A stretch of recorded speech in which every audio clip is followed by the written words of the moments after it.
لو عايزة تحت عينيكي يكون اسود كده وشكله وحش ورمادي وباهت وكأنك عندك هالات قد كده وما يغطيش معاكي وكأنك حاطة بوية تحت عينيكي، هاتي الكونسيلر ده من شجلام. بجد ده اسوأ حاجة ممكن تجيبيها. بيخلي تحت عينيكي اسود قوي وكأنك فعلا انت بتقولي للناس انا حاطة حاجة تحت عينيا، حاطة بقى زي بوية بودر اي حاجة. بيبقى باين جدا، شكله وحش، توطيته وحشة قوي. بصي يعني انا هوريهولك دلوقتي، بيبقى باين جدا ان انت حاطه حاجه.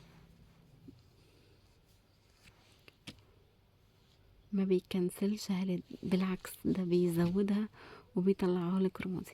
مش عارفه بصراحه انا اللي جبت درجه مختلفه عن درجتي ولا هو كده، لان انا جربت منه درجتين وبرضو يعني بيسيب كده رماد تحت العين، بيبقى شكله وحش قوي، سيء جدا. تحس ان انت فعلا ان انت حاطه حاجه، وغير كده ان هي ما بيكنسلهاش، بالعكس ده بيخليها رمادي. فده اسوأ حاجه من شجلام. لو عايزه تعرفي ايه كمان حاجات سيئه ممكن تشتريها من هناك، اتفرجي على الفيديو دوت، ان شاء الله هيعجبك وهتعرفي اسوأ حاجه ممكن تشتريها من هناك عشان ما تشتريهاش. لايك واشتراك واستنى مني اي جديد. سلام.